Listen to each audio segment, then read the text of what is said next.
Vamos abrir a palavra do Senhor no livro de Juízes, capítulo 10.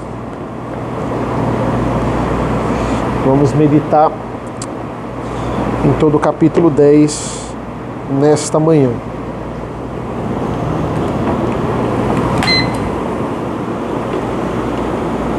Juízes 10, eu vou ler dos versículos de 1 a 6.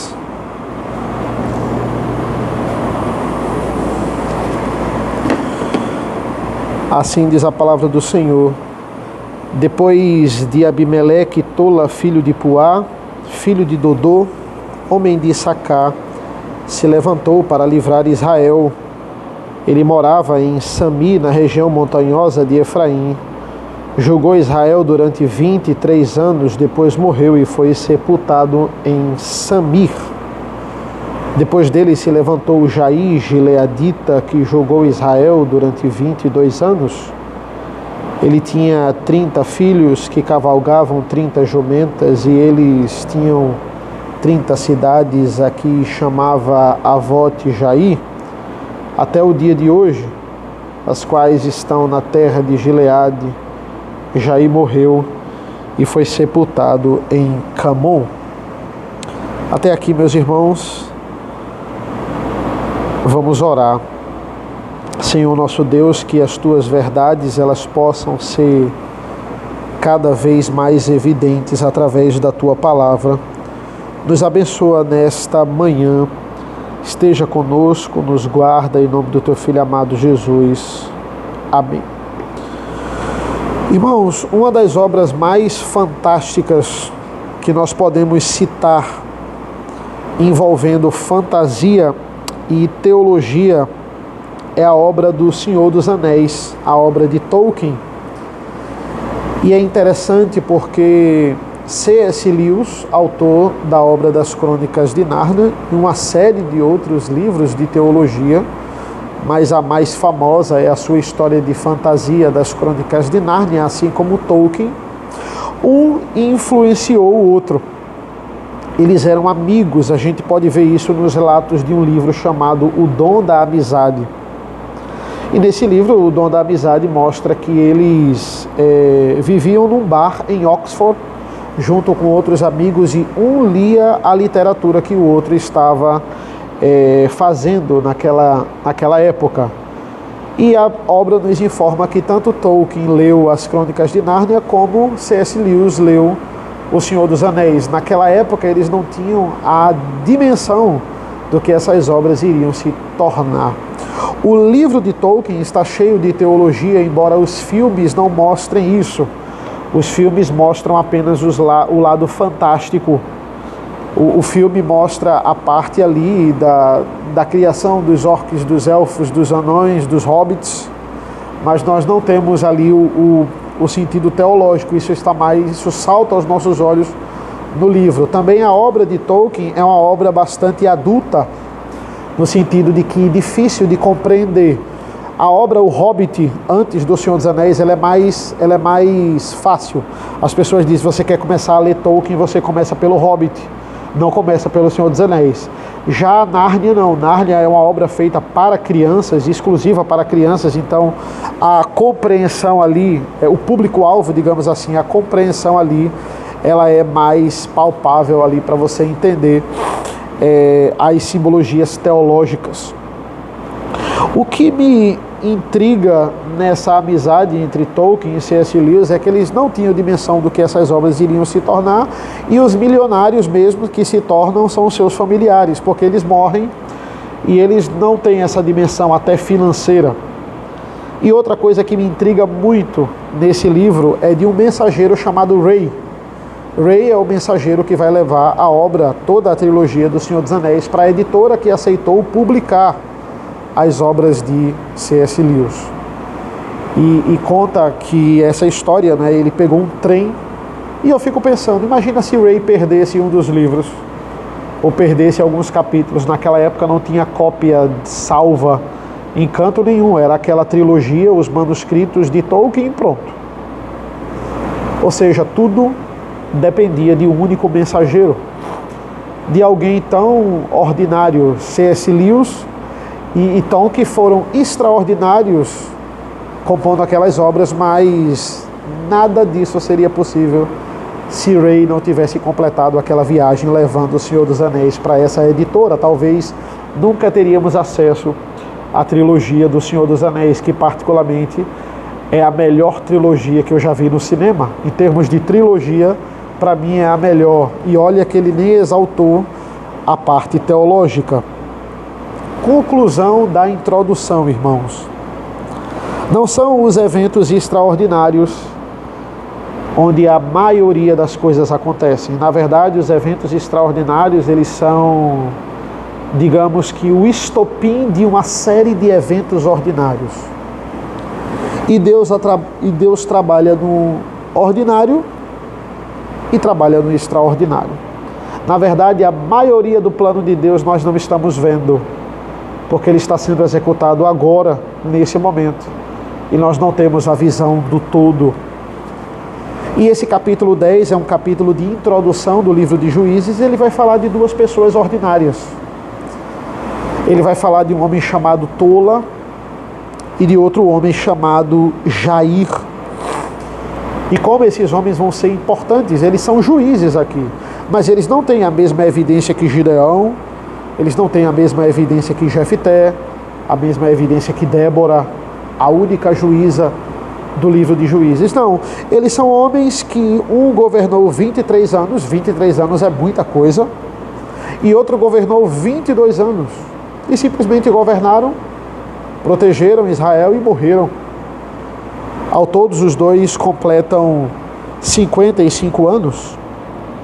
E nós vimos no sermão passado, irmãos, que a história de Juízes 9 é uma história bastante extraordinária, porque fala de um líder que se autodenominou rei e governa Israel durante 3 anos, e esses 3 anos eles não podem ser comparados aos 55 anos que temos aqui com Tola e Jair. Foram 3 anos de muita guerra. Vimos que Deus usou a tática do fogo contra fogo. Ele queria destruir Abimeleque com a sua tirania, mas também queria destruir alguns de Siquém que apoiaram o reinado de Abimeleque. Esse texto de hoje, capítulo 10, ele se divide em 2 partes. Versículos 1 ao versículo 5, quando fala de Tola e Jair, e o versículo 6, a partir do versículo 6 até o final aqui, até o 18, onde mais uma vez o povo vai cair em idolatria. E a resposta do Senhor em meio a essa grande idolatria. Não temos mais descanso para Israel. Israel não vai mais descansar dos seus inimigos, porque depois de Gideão isso não acontece mais. Entretanto, meus irmãos, aqui temos um período muito melhor comparado a Abimeleque.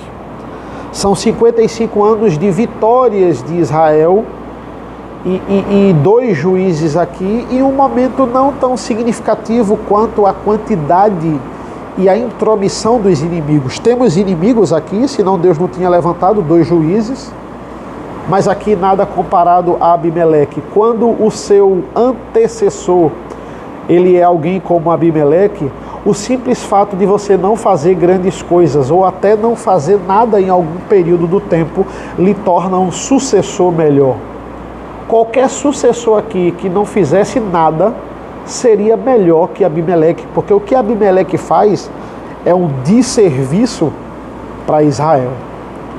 Então aqui Israel desfruta de 55 anos muito melhores que os 3 anteriores que ela viveu.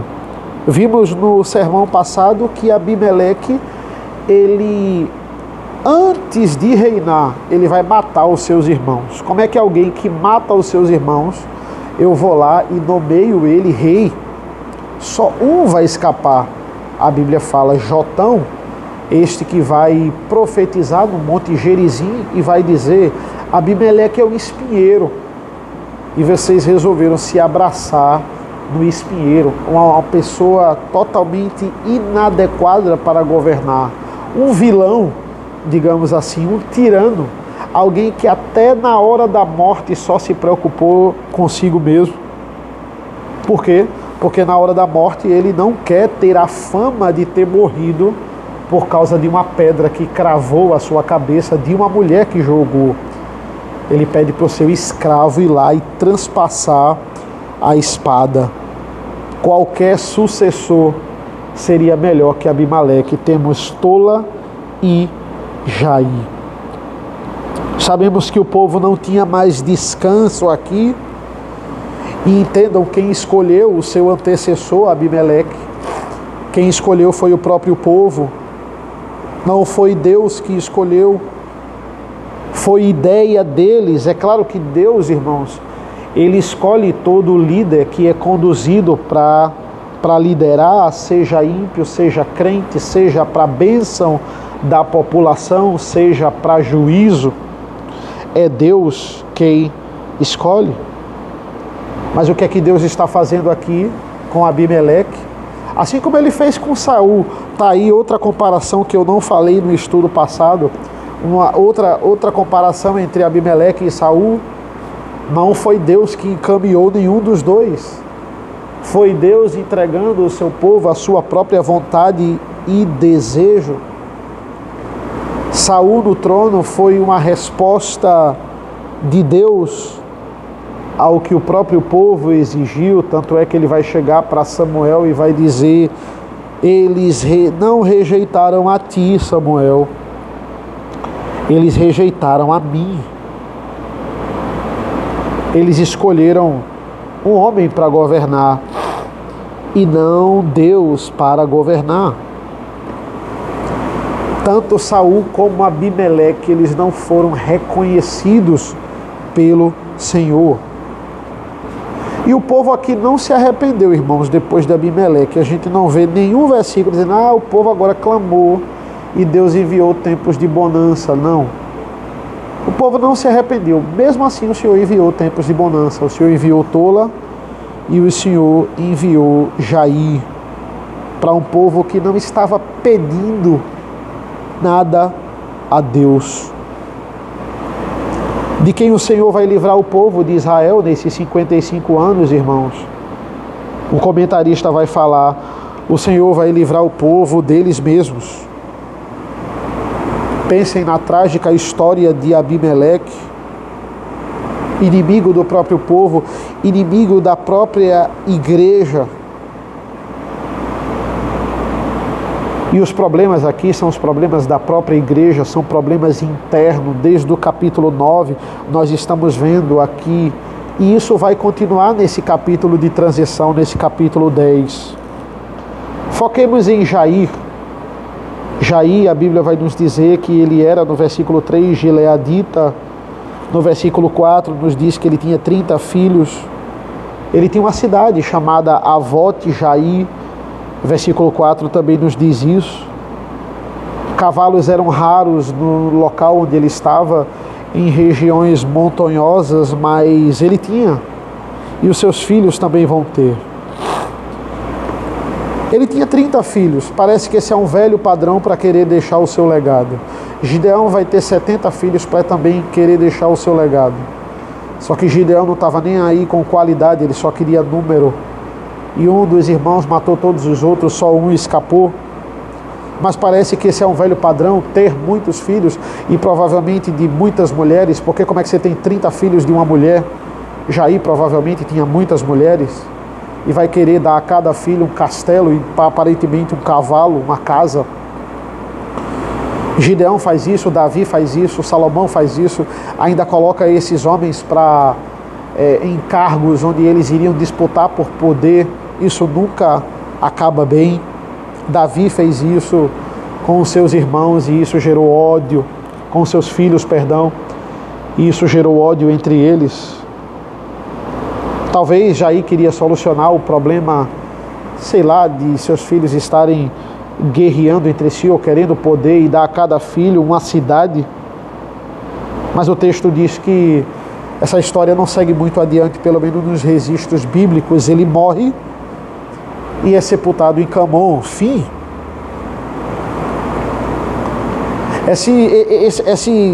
Essas linhas, irmãos, nos mostram o triunfo do povo de Deus, e que o triunfo do povo de Deus não é, muitas vezes, nunca na verdade, por nossa causa. O triunfo do povo de Deus é por causa de Deus. Quantos capítulos nós temos, irmãos, sobre Abraão, sobre Salomão, sobre Davi, sobre Moisés, sobre Paulo, sobre Arão? Mas aí chegam alguns personagens e temos poucas linhas, como Débora, Estevão, Jonatas, Raabe. Às vezes meros mencionar, como Tola aqui, como Jair, como Mefibosete, como Tíquico. Lembram de Tíquico na nossa exposição aos Colossenses? Quem foi Tíquico? Tíquico foi aquele que levou a carta de Paulo aos Colossenses, e no final da linguagem ali de Colossenses descobrimos que ele levou a carta de Filemão também para Laodiceia. Se não fosse Tíquico, não teríamos as cartas de Paulo aos Colossenses nem de Filemão. Seria um prejuízo muito maior que Rei levando a trilogia do Senhor dos Anéis. Não teríamos duas cartas inspiradas. Então essas pessoas ordinárias que aparecem na Bíblia também são muito, muito importantes. Lembrem de Epáfras, de Epafrodito. Epafrodito levou a carta de Paulo aos Filipenses. Aristarco, ele ficou conhecido por ser o alento de Paulo na sua época da prisão. Ele só ficou conhecido por ser o alento de alguém. Você acha isso pequeno? Você acha isso pouco? Não ache. Isso é muito importante. Epáfras ficou conhecido por orar. Ninfa, em Laodiceia, recebia as pessoas em sua casa. E assim Deus vai avançando na sua história, irmãos.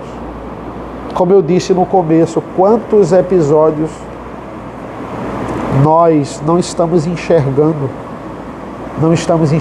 os momentos ordinários, e Deus está agindo. Deus está agindo na grande história, e a maioria da parte dessa história só Ele sabe. Só Ele quem está passando por ela. O segundo ponto deste capítulo, irmãos, começa no versículo 6.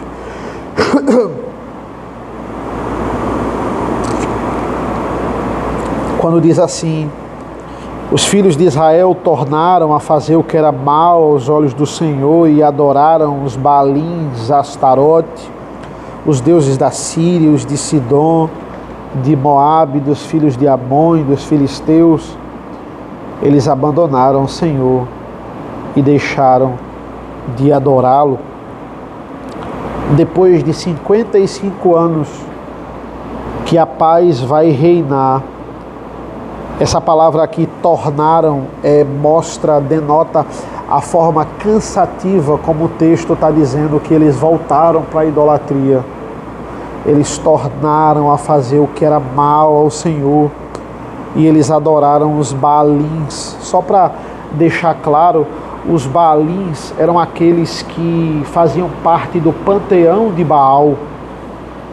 Esses eram os Baalins, os deuses que faziam parte do panteão de Baal. E nós mencionamos eles várias vezes. O povo adorava ele toda vez que o juiz morria. Os Baalins adoravam a Astarote, a esposa de Baal. Também vimos isso aqui, quem era Astarote. Mas tem alguns deuses novos aqui, irmãos. Tem os deuses da Síria, os deuses de Sidom, de Moabe, dos filhos de Amon, dos filisteus. Veja, esse panteão, ele está aumentando. O panteão aqui está aumentando. Todos esses foram inimigos de Israel e eles permitiram adentrar em suas terras. Foi culpa deles. Foram eles que deixaram, e agora eles estão anexando e adorando aos deuses deles também.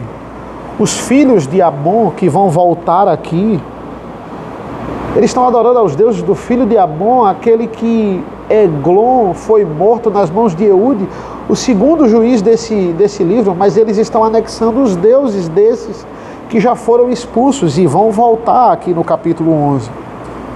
Os inimigos do capítulo 11, onde Jefté vai enfrentar, são os filhos de Amon.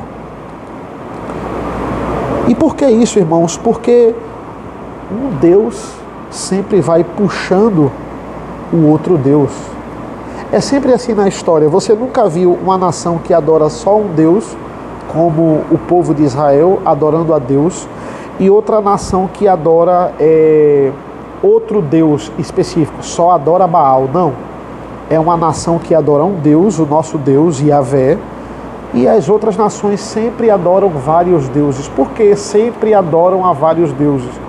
Porque um Deus vai puxando o outro. Isso é a idolatria. A idolatria consiste nisso. Consiste em, tem o Deus Baal, que é o Deus da fertilidade, mas você precisa adorar o Deus da família, para sua família ir bem. Você precisa adorar o Deus do dinheiro para ajudar na fertilidade. Você precisa adorar aquele outro Deus que é o Deus da saúde. Um Deus vai puxando o outro, é idolatria. E isso não tem fim. Como é que eles têm coragem, o povo de Israel? É como se você estivesse assistindo o culto aqui, amanhã estivesse no terreiro, e terça-feira estivesse no centro espírita, e quarta-feira estivesse no encontro de oração de novo. Como é que eles tinham coragem de fazer isso com o Senhor, o Deus que livrou eles de tantos povos inimigos?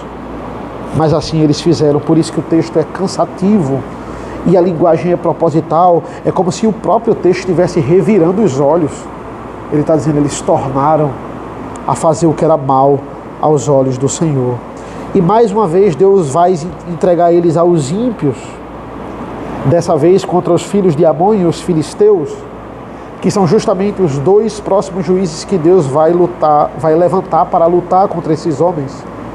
Veja o versículo 8, aos quais nesse mesmo ano esmagaram e oprimiram os filhos de Israel durante 18 anos. Versículo 7 vai dizer, então a ira do Senhor se acendeu contra Israel e ele entregou nas mãos dos filisteus e nas mãos dos filhos de Amon. Esses são os próximos dois inimigos de Israel. Jefté, nos capítulos 11 e 12, vai lutar contra os filhos de Amon. E Sansão, em vários outros capítulos, vai lutar contra os filisteus. Filisteus esses que vão ser um calo nas mãos de Israel. Eles vão até Davi. Eles são terríveis. E vão estar aqui agora atrapalhando a adoração e a vida cotidiana, extraordinária e ordinária do povo de Israel. Essa palavra no versículo 7, entregou, e Deus os entregou nas mãos dos filisteus e nas mãos dos filhos de Amon. Esse entregou é melhor traduzido por vendeu. No hebraico está uma palavra muito parecida com vender, o ato de vender. É como se Deus estivesse vendendo o povo. Vocês não se venderam para esses deuses, então agora eu vou vender vocês para os seus inimigos. Claro que esse vender não é permanente. Quando você vende uma coisa para outra pessoa, aquilo é da outra pessoa e ela pode fazer o que quiser com o que você vendeu a ela. Aqui o povo, os inimigos não poderiam fazer o que quisessem com o que Deus estava dando a eles, que era o povo. Aqui era mais como um empréstimo. A ideia é essa aqui, mais como um empréstimo. É claro que depois ele tomaria esse povo de volta. Deus, quando ele quer punir alguém por causa da sua idolatria, a punição de Deus é sempre mais idolatria. Não existe prática de pecado pior. E também não existe punição pior do que a idolatria. O que é que Deus faz? Romanos 1. Entrega aos homens as suas próprias paixões e desejos. E o que é que ele vai fazer? Mais idolatria. A punição do pecado da idolatria é sempre com mais idolatria. Em Romanos 1 nos diz ainda assim, a tal ponto A tal ponto, se ele está dizendo a tal ponto, é que ele está dizendo o ápice disso é o homem começar a olhar para alguém da sua própria natureza e se interessar por ela. A tal ponto do homem deixar o seu modo natural de se relacionar e agora ele se relacionar com mulher e homem com homem. Ou seja, o que é que Romanos 1 está dizendo? Que homossexualismo é o ápice da idolatria. Você admira tanto a você mesmo que você chega a um ponto de não querer se relacionar com alguém diferente de você. Eu só me relaciono com homens ou eu só me relaciono com mulheres porque você adora, você idolatra a você mesmo. Se Romanos 1 tem a tal ponto ou chegando a esse nível, é que ele está dizendo, isso aqui é o talo da idolatria, isso aqui é o ponto mais alto da idolatria. O ponto chegou aqui.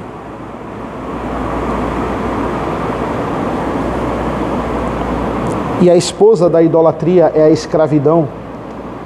Se a esposa de Baal é Astarote, a esposa da idolatria é a escravidão. Por quê? Porque você passa a ser servo daquilo que você idolatra. Não tem como. Uma pessoa vai em busca de poder, ela busca, daqui a pouco ela está servindo ao poder, ela é escravo do poder. Para ela continuar tendo poder, ela tem que sacrificar muitas coisas da sua vida. Isso é idolatria, isso é escravidão, seja com poder, seja com dinheiro. Com dinheiro eu vou ter que me sacrificar, eu vou ter que sacrificar minha família, eu vou ter que trabalhar. Trabalho é uma bênção de Deus, mas quando colocado como idolatria, você passa a servir o trabalho, você passa a servir o dinheiro. Você se torna escravo daquilo que você idolatra, escravo da fama, você faz tudo pela fama, você faz tudo para estar em evidência.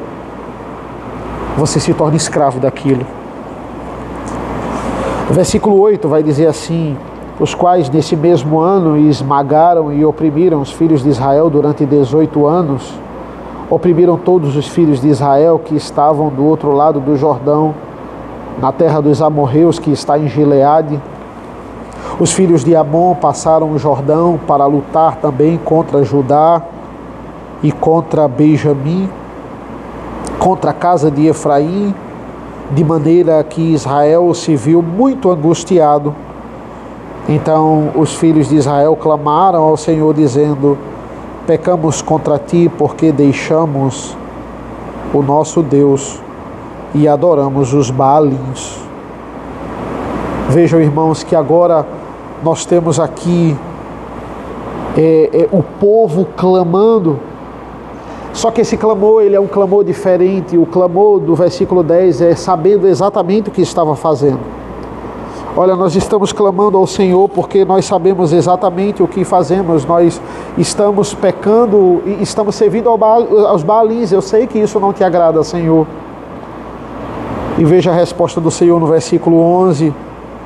E o Senhor respondeu aos filhos de Israel: quando os egípcios, os amorreus, os filhos de Amon, os filisteus, os sidônios, os amalequitas e os maonitas oprimiram vocês, e vocês clamavam a mim, não é verdade que os livreis das mãos deles? Prestem atenção no versículo 13. Mas vocês me abandonaram e serviram outros deuses, por isso não os livrarei mais. Não os livrarei mais. Irmãos, não é assim com os filhos. Os filhos chegam para a gente e dizem assim: pai, perdoa, eu fiz isso aqui. Perdoa isso aqui, eu errei, perdoa. E a gente vai, perdoa. Chega uma vez que eles dizem: não vou mais te perdoar, você está de castigo. Não vou mais te perdoar, você vai apanhar. Não venha não. Se você é um pai que só perdoa, você vai tornar o seu filho um pecador viciado em errar e viciado em estar pronto e receber o perdão do Pai quando ele peca, quando ele erra. Os filhos, eles nos testam. Como é que é isso? É só pedir perdão e aí está sempre tudo certo? Depende. Depende do pecado. Depende de quantas vezes você está cometendo o mesmo pecado. Não é assim, permanecer no erro e depois vir pedindo perdão e imediatamente você se livra do castigo, você se livra da palmada. Se a gente agir desse jeito com os nossos filhos, se perdoar sem nenhuma punição nem nada e ele continuar no erro, nós estamos laborando em cima da dureza do nosso filho. E a mesma coisa é Deus aqui. Eles só usavam a linguagem do perdão, mas no fundo, o coração deles ainda estava endurecido, porque eles estavam só incomodados com a consequência do pecado. Aí no versículo 13, Deus diz assim: não livrarei mais vocês. E agora? Imagina o seu filho vir pedir perdão pelo que ele fez e você dizer assim: eu não vou mais perdoar. Eu não perdoo mais. Deus está dizendo: eu ouvia vocês, eu livrava vocês quando vocês clamavam por mim. Eu livrei vocês de todos esses povos aqui, que ele vai falar nos versículos 11 e 12. Mas no versículo 13 ele diz: eu não vou livrar mais vocês. E ainda no 14 ele diz assim: vão e clamem aos deuses que vocês escolheram, que eles os livrem no tempo do aperto. Vai lá clamar aos deuses que vocês escolheram aí.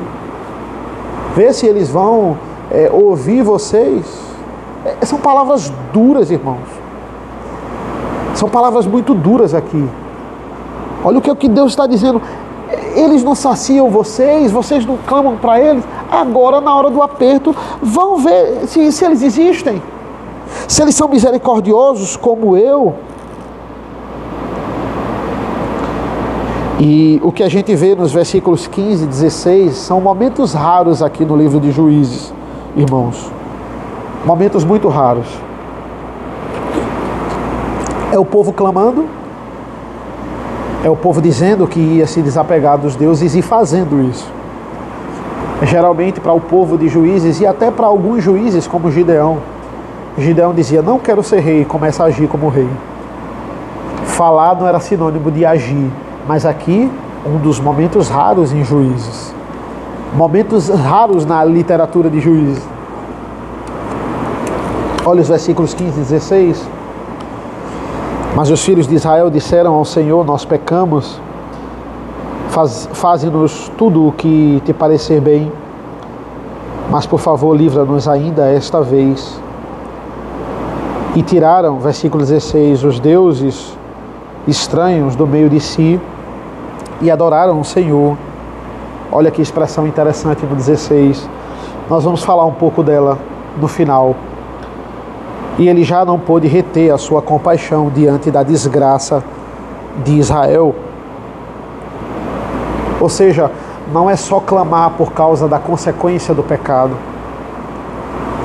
Não é só se arrepender porque você está sofrendo o problema que o pecado gerou.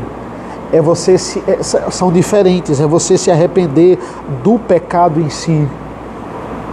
É você ir lá na origem, se arrepender do pecado em si. Ir lá e se arrepender do pecado.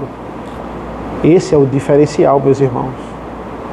É isso que é o diferencial nas nossas vidas. Você ir lá e se arrepender do ato do pecado e não simplesmente clamar a Deus porque você só quer o alívio da dor e não está nem aí para o perdão dos pecados. Devemos nos envergonhar desde o início. E o povo foi lá e eles, veja como foi difícil com Gideão. Gideão teve que fazer de madrugada, destruir o poste ídolo de Baal em Juízes 6. Senão o povo ia lá e iria talvez saqueá-lo e queria matar ele. no outro dia de manhã, agora o povo, não é mais um juiz que Deus vai levantar, por livre e espontânea vontade aqui, vendo o aperto que aconteceu na vida deles, eles vão lá e eles se desfazem dos poste-ídolos, se desapegam dos deuses, por atitude deles. E aí vem o final do versículo 16. E ele, e Deus, já não pôde reter a sua compaixão diante da desgraça de Israel. Ele é santo e também ele é justo. Vemos aqui o caráter misericordioso de Deus. Versículos 17 e 18, que na verdade eles são um fechamento aqui para esse capítulo de transição e vai levantar o problema que vai começar a ser resolvido, claro, no capítulo 11. Versículo 17, os filhos de Amon foram convocados e acamparam em Gileade. Os filhos de Israel, por sua vez, se reuniram e acamparam em Mispa. Então, os inimigos agora são os filhos de Amon, esses que se uniram com os moabitas lá em Eglon, lá em Eude. Eles estão de volta aqui. Versículo 18. Então o povo, aliás, o chefe de Gileade, disseram uns aos outros: quem será o homem que começará a lutar contra os filhos de Amon? Quem fizer isso será o chefe de todos os moradores de Gileade. A pergunta que é levantada no 18, quem será o homem que começará a lutar contra os filhos de Amon, é respondida na sua primeira palavra do capítulo 11. Esse que vai lutar é o próximo juiz, é Jefté. Como eu disse, Jefté vai derrotar os filhos de Amon, e Sansão, às duras penas e apesar de grandes defeitos, vai cumprir a promessa do Senhor e vai derrotar os filisteus naquele episódio ali. Não vamos ver Jefté agora, vamos ver a partir da próxima semana. Que aplicações, irmãos, podemos tirar com esses versículos do capítulo 10? Primeiro, o Senhor não está preocupado em nos dar aquilo que queremos. Pouquíssimas vezes Ele está preocupado com isso. Ele está preocupado em nos dar aquilo que nós precisamos. Pense em seu filho. Se o seu filho, tomara que não seja assim, mas se o seu filho tivesse tudo o que ele quisesse, na hora que ele quisesse, como ele quisesse, isso seria saudável? Não. Isso é estragar a criação de um filho. Isso é estragar o caráter de um filho. Ele precisa entender que ele não pode ter tudo na hora que ele quer, mesmo se ele fizer birra. Ele vai ter o que ele precisa. E que ele não tem maturidade suficiente de entender o que é melhor para ele. Ele não tem essa maturidade. Se ele tiver tudo o que ele quer, ele não vai se dar bem nessa vida. Porque ele não tem a maturidade de entender o que é melhor para ele. É o pai que tem que dizer. Da mesma forma somos nós, irmãos. Não temos capacidade de escolhermos a Cristo. Não temos forças vindo de nós mesmos de escolhermos o certo. Não temos. O Pai sabe disso. É por isso que Ele escolhe por nós. É por isso que Deus escolhe por nós. E louvado seja Deus por isso. Por isso que não são poucas as vezes que Ele não dá aquilo que a gente quer, porque aquilo que a gente quer muitas vezes não é o melhor para a gente, e a gente não está vendo porque a gente não tem capacidade de ver o todo, de enxergar o todo, mas Deus assim tem, e que seja assim. Segunda aplicação, irmãos, serão 3, essa é a segunda. Eu me lembrei muito da história de Jonas quando eu li esse versículo 16 do capítulo 10, e já não pôde reter a sua compaixão diante da desgraça de Israel. Me lembrou, na verdade, o capítulo 4 da história de Jonas, quando ele estava lá em Nínive, depois dos 40 dias pregando contra o povo, e o povo vai se arrepender, e Deus vai ter compaixão daquele povo, e aquele povo, toda aquela cidade vai ser convertida. Esse é o maior milagre da história de Jonas. O maior milagre da história de Jonas não é ele ser livrado na barriga de um peixe, mas é toda uma cidade, do rei ao porteiro, se converter. Todos vão se converter. E Jonas, no capítulo 4, não está feliz por causa disso. Por que ele ficou em Nínive depois de pregar contra aquela cidade? Por que ele não foi embora? Porque ele queria ver a destruição de Nínive. E no capítulo 4 de Jonas, ele vê Nínive sendo poupada. E as palavras deles, apesar de ser em pecado, temos uma oração absurda de Jonas a Deus. Depois ele pede para morrer, porque simplesmente ele viu as pessoas que ele não queria sendo convertidas. Vale a pena nós abrirmos, irmãos. Abram em Jonas, por favor. Abramos em Jonas capítulo 4. Veja que interessante. Jonas 4, a partir do versículo 1.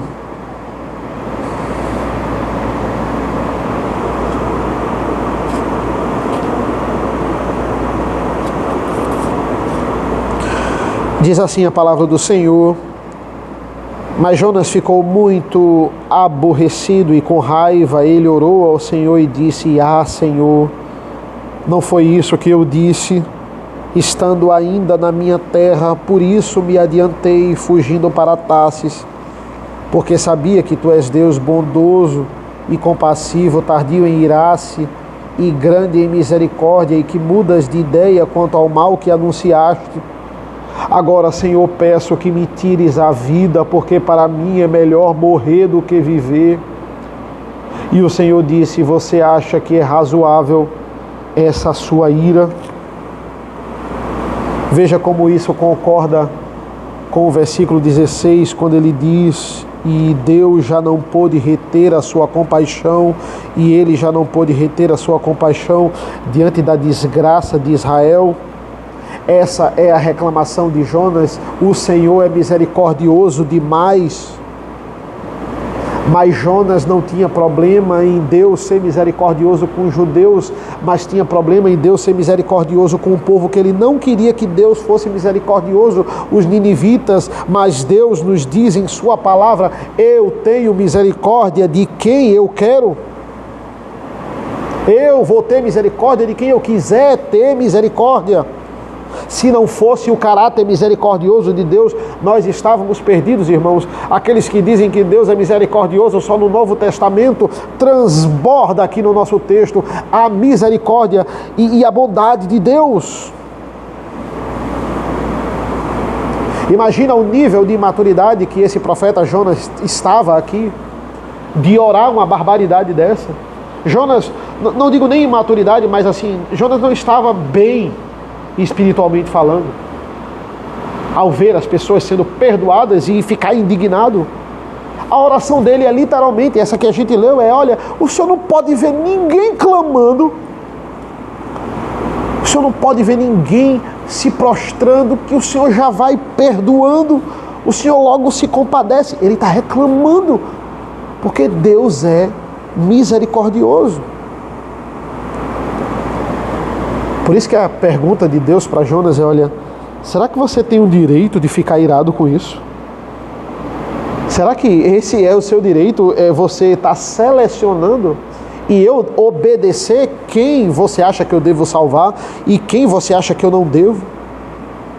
Será que nós temos o direito de dizer a Deus quem deveria estar aqui, irmãos? Ou quem não deveria estar?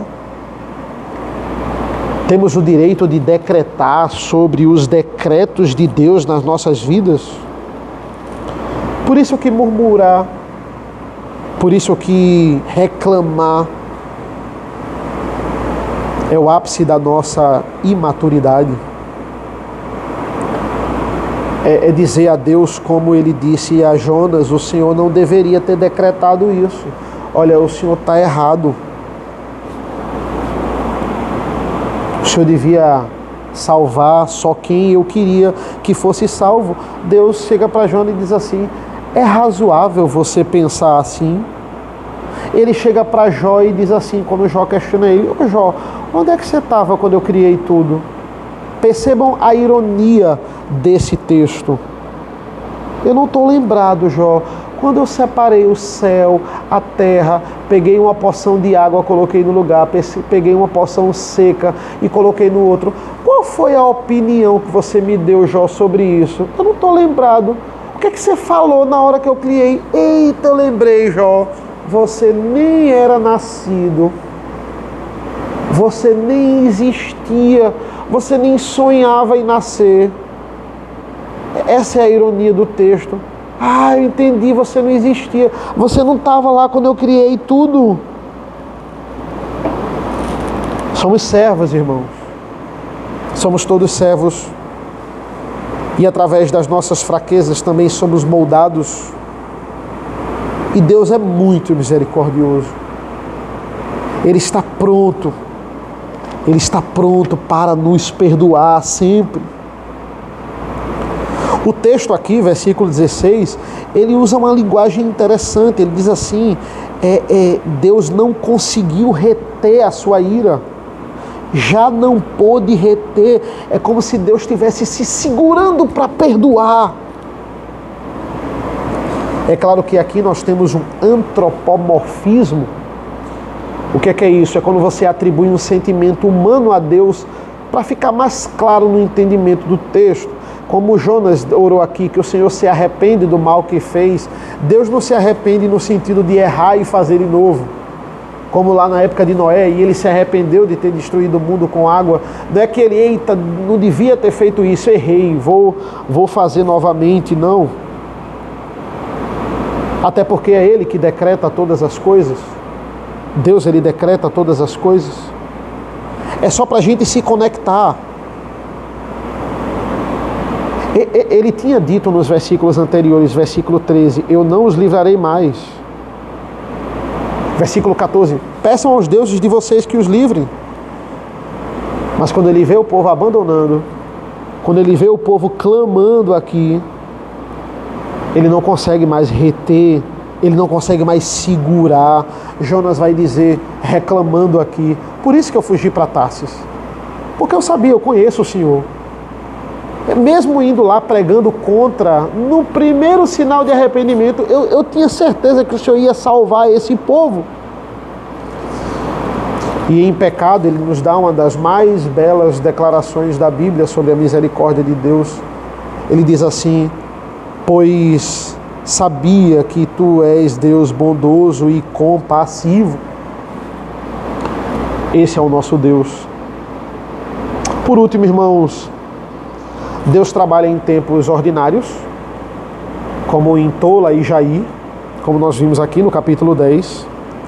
E Deus trabalha em tempos extraordinários, como Ele trabalha com Jefté, Jonas, como vimos aqui também com Jó, com Moisés, com Abraão. E entenda, irmãos, louvado seja Deus pelos momentos ordinários e louvado seja Deus pelas crises. Em um certo ponto, louvado seja Deus até pelas heresias que são levantadas. Pensem comigo, se não fossem as heresias no meio da igreja de Colossos, como é que a gente teria a carta de Paulo aos Colossenses? Que é um decreto inspirado, nós vimos isso nas pregações, a carta de Paulo aos Colossenses é um decreto inspirado sobre a suficiência de Cristo. São as situações de heresia e calamidade dentro e fora da igreja, lá em Coríntios, que nos dá as cartas de Paulo, 1ª e 2ª Coríntios. São os orgulhos e as brigas e talvez a superioridade de uns lá dos Filipenses, que nos dá a carta de Paulo aos Filipenses, que é um decreto inspirado sobre a humilhação e a exaltação de Cristo. A necessidade de termos líderes em Creta nos dá a carta de Paulo a Tito, que nos dá ali especificações inspiradas de como os oficiais da igreja devem ser. Foi esse problema gerado que fez essa carta ser escrita. E é interessante, Paulo combate, irmãos, as mesmas heresias em diferentes cartas. A mesma heresia, em diferentes cartas. Só que com roupagem diferente, porque o contexto ali é diferente. Por exemplo, ele combate salvação por obras em Romanos, ele combate salvação por obras em 1 Coríntios, ele combate salvação por obras aos Gálatas, em Efésios. Só que na situação de cada carta, mas em todas elas ele diz, a salvação se adquire mediante as obras, não se adquire, mediante as obras da lei, mediante as obras dos homens. Ora, vejam se não é isso que aconteceram, e esses são os motivos também pela existência dos nossos credos e confissões. A pergunta é, por que nós temos credos e confissões se nós já temos a Bíblia? Por que nós ficamos dizendo os credos e as confissões em voz alta na igreja, na hora do culto? Porque, embora eles não sejam inspirados, e eles não são inspirados, eles foram escritos com objetivos de reafirmar as verdades bíblicas e combater as heresias na época ali da história da igreja. Jamais, irmãos, devem substituir a palavra, mas entenda, esse nunca foi o objetivo de ninguém que escreveu um credo ou confissão. Substituir a palavra de Deus não foi o objetivo de nenhum deles. E eles só existiram por causa das heresias que surgiram na época. A desconfiança sobre a divindade de Cristo nos deu o credo niceno. A não crença na divindade do Espírito Santo nos deu as confissões do Concílio de Constantinopla. As deturpações do papismo e da Igreja Católica nos deram a Confissão de Fé de Westminster, nos deram a Confissão de Augsburgo. A desconfiança da humanidade de Cristo nos deu a Confissão belga, e o arminianismo nos deu os cânones de Dort. Ou seja, irmãos, as heresias existem, mas elas estão aqui para serem combatidas. Porém, nos credos e confissões, elas são confirmadas, são combatidas, e a palavra de Deus é confirmada e sistematizada em tempos em tempos, as mesmas verdades bíblicas.